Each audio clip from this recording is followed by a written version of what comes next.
अस्सलाम वालेकुम जी। सबसे पहले मैं आप लोगों का बहुत ज़्यादा शुक्रिया अदा करना चाहती हूँ। जिस तरह कमेंट्स में आप मेरी हौसला अफजाई करते हैं और मेरी रेसिपीज को पसंद करते हैं।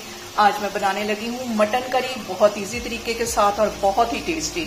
और इस दुआ के साथ हम इसको बनाना शुरू करते हैं कि जहाँ रहें हंसते रहें और हंसाते रहें। तो चलिए जी से मिलके बनाते हैं। यहाँ पे मटन मसाला बनाने के लिए 1.5 गिलास के जितना पानी मैं कढ़ाई में डाल दूंगी। और मैंने कभी भी मटन को प्रेशर कुकर में नहीं बनाया, इसके अंदर ही मैं डाल दूंगी 1 किलो के करीब मटन। और इसके साथ ही चला जाएगा एक बड़े साइज का प्याज। हम अगर ज्यादा प्याज डालेंगे तो जो हमारा सालन है वो मीठा बन जाएगा, इसलिए एक बड़े साइज का मैंने यहाँ पे प्याज ले लिया है।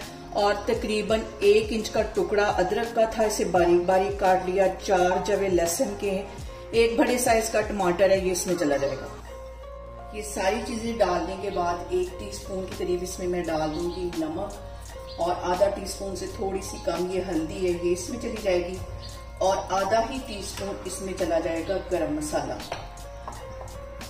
और यहाँ पे इन सारी चीजों को मैं कवर कर दूंगी तकरीबन 15 मिनट के लिए।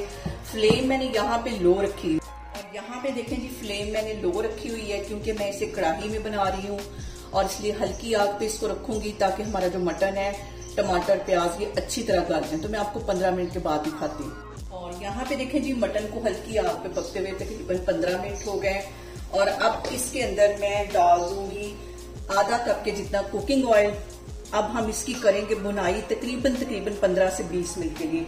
जितनी अच्छी हम इसकी बुनाई करेंगे उतना ही मजेदार सा हमारा भुना हुआ मटन बनेगा। इसके अंदर मैं डाल दूंगी 1 टीस्पून की जितनी पिसी हुई रेड मिर्च। और आधा टीस्पून के करीब इसमें मैं डाल दूंगी कुटी हुई काली मिर्च। ये सारी चीजें डालने के बाद यहाँ पे बारी आती है भुनाई की। फ्लेम यहाँ पे थोड़ी सी मैं हाई कर लूंगी और इसकी हम यहाँ पे करेंगे भुनाई। पहले मैं इसका ये पानी ड्राई करूंगी, उसके बाद पानी का छींटा दे दे के फिर हम इसको भूनेंगे। और यहाँ पे देखें जी, मटन के अंदर तो मैंने पानी डाला था, वो अच्छी तरह ड्राई हो गया है, ऑयल ऊपर आ गया है। लेकिन अभी हमारा जो मटन है वो तैयार नहीं हुआ। इसको पानी का छींटा दे दे के तकरीबन 10 मिनट के लिए मैं इसकी अच्छी सी भुनाई करूंगी। क्योंकि जब मैंने इसे गलाया था तकरीबन 80% के करीब मैंने इसको गला लिया था। अब आगे का जो हम इसको गलाएंगे वो इसी तरह भून के पानी का छींटा दे दे के, ताकि हमारा टेस्टी सा मटन करी तैयार हो।